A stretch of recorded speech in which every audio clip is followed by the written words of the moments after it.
राधे राधे।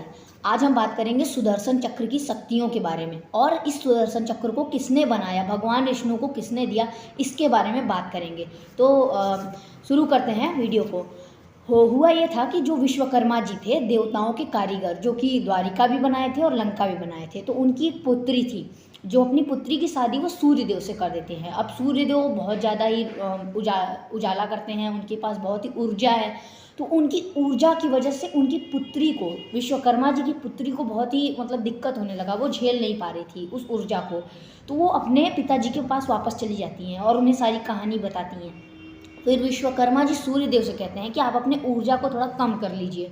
तो सूर्यदेव अपनी ऊर्जा को कम करते हैं, जो अपनी वो ऊर्जा को कम करते हैं, तो उस ऊर्जा से विश्वकर्मा जी एक सुदर्शन चक्र बनाते हैं और उसे विष्णु जी को दे देते हैं। और उस चक्र को केवल विष्णु जी के ही अवतार उसका यूज़ कर सकते हैं, उसका जो प्रयोग है वो केवल विष्णु जी के अवतार ही कर सकते हैं। तो इसे विश्वकर्मा जी ने बनाया और विष्णु जी को दे दिया। फिर हुआ ये कि विश्वकर्मा जी इसको दे देते हैं और सुदर्शन चक्र में भगवान विष्णु के पास होने के कारण इसमें इतनी शक्तियाँ हैं कि ये 1 सेकंड में लाखों बार घूमता है।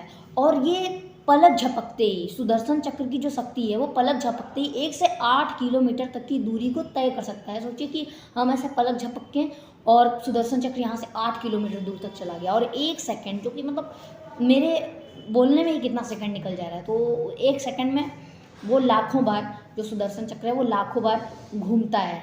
ठीक है। और सुदर्शन चक्र के पास छोटे होने बड़े होने की शक्ति भी है। आपको आप सोचेंगे ये शक्ति कैसे हो सकता है, वो छोटा हो सकता है, बड़ा हो सकता है। तो आपको पता होगा कि जब अभिमन्यु मर गया था तो अर्जुन ने संन्यास लेने को बोल दिया कि वो युद्ध ही नहीं करेगा जब तक जयद्रथ का वध नहीं कर लेता।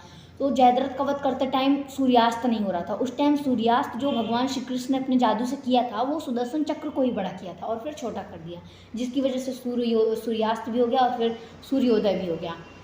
और सुदर्शन चक्र में इतनी सारी शक्तियाँ हैं कि उस शस्त्र का मुकाबला कोई भी शस्त्र नहीं कर सकता। ये एक अभेद शस्त्र है। अगर ये भगवान श्री कृष्ण की उंगली से निकला तो ये अपने दुश्मन का वध करके ही वापस लौटता है, और ये कभी भी अचूक नहीं जाता है। अगर गया तो फिर दुश्मन दिख गया तो उसका वध करके ही रहेगा। इसके बारे में जितना कहा जाए, इस शस्त्र की जितनी तारीफ़ की जाए उतनी कम है, क्योंकि ये एक अभेद और लक्ष्य भेदी शस्त्र है, जो कि अपने लक्ष्य को भेद कर ही आता है।